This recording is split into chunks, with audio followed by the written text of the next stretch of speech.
going to happen. And if it's going to happen, we have to take the lead. Primary threat in terms of that. You know, there are those people that say it takes over the human race. It's really powerful stuff. So let's see how it all works out. President-elect Trump talking about artificial intelligence there. I'm joined now by the former chairman and CEO of Google, Eric Schmidt.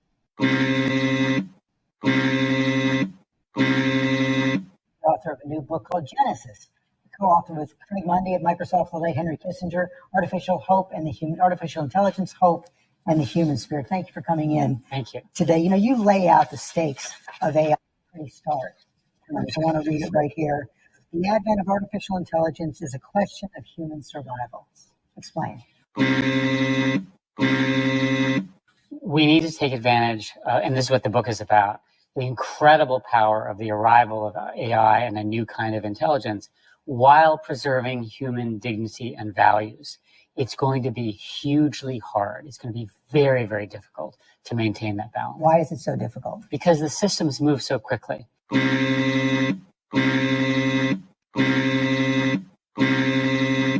Look at what social media has done in terms of the overall zeitgeist in our country and around the world.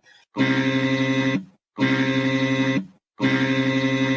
now imagine a much more intelligent, much stronger way of sending messages, inventing things, the rate of innovation, drug discovery, and all of that, plus all sorts of bad things like weapons and cyber attacks and things like that. It's happening very, very fast. You have a sentence that sounds innocuous, but actually isn't. Machines with the ability to define their own objectives are not far away. We're soon going to be able to have computers running on their own, deciding what they want to do. And the way that happens is it's a series of decisions. We go from agents to then sort of more powerful goals. And eventually you say to the computer, learn everything and do everything. And that's a dangerous point. When the system can self-improve, we need to seriously think about unplugging it.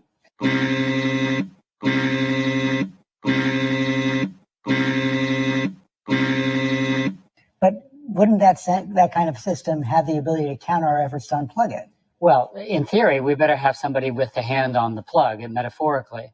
But the important thing is that the power of this intelligence, the ability for this kind of new intelligence, means that each and every person is going to have the equivalent of a polymath in their pocket. In addition to your show and all your notes and writers, you're going to have an Einstein and a Leonardo da Vinci to give you advice on your show. That will be true for everyone on the planet.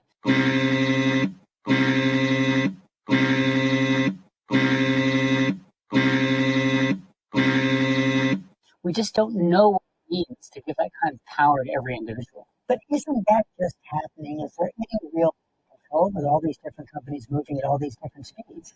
Well, there's a problem which we call the eye of the needle in the industry, where all of the current companies are spending an awful lot of time testing and making sure that their models don't, for example, encourage you to kill yourself or show you how to build a nuclear weapon, all these obviously horrific things.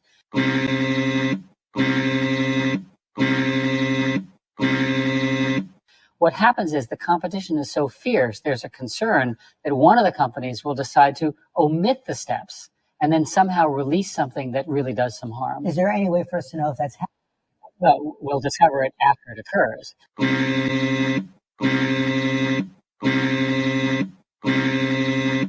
Today, the general agreement is that the companies are reporting to the government and each other the steps and the tests that they're doing, which is a good thing.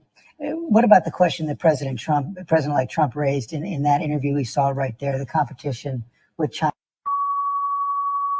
We were a couple of years behind, caught up in the last 6 months in a way that is remarkable. The fact of the matter is that a couple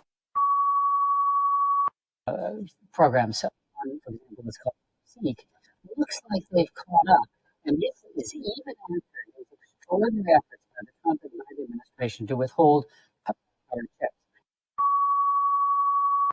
And they understand the power of a new kind of intelligence for their industrial might, their military might, and their surveillance system. I want to read you something that Sam Altman, one of the pioneers of it, said last week. He said, true superintelligence, a system that is not just smarter than you and smarter than me, but smarter than all of us put together. Just unbelievable capability. Even if we can make that safe, some faith in our governments? Are governments doing what they need to do to regulate this? Not yet, but they will, because they'll have to. The way this will work is that I've done this for 50 years. I've never seen innovation at this scale.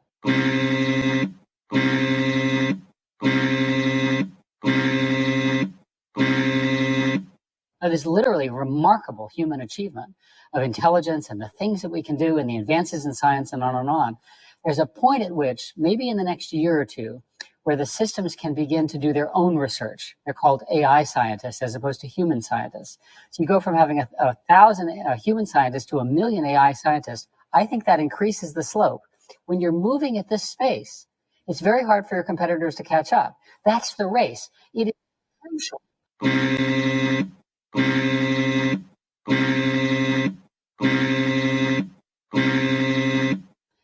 America wins this race globally and in particular ahead of China. But those are two different races, aren't they? You're talking one, it's the race, the technological race, but also it doesn't appear to me, at least knowing my experience with government, that government can keep up with what the corporations are doing. They're going to, one of the things the book talks about is the government has a role.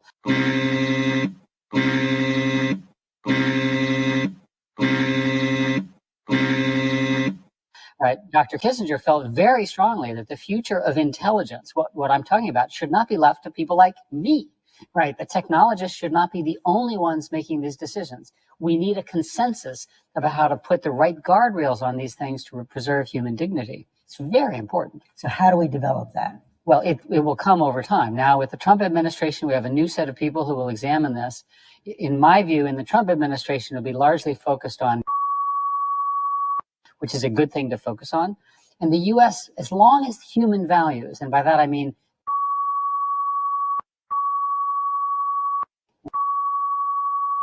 to be okay. So if you were emperor of the world for 1 hour, what are the 3 things you'd order to get done to control this? Well, the most important thing I do is make sure that,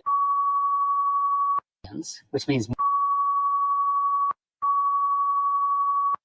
the second thing that I would do is identify the worst possible cases and build a second system that watches the first. Humans will not be able to police AI, but AI systems should be able to police AI. Eric Schmidt, thanks very much. Thank you. It brings with it difficulty, but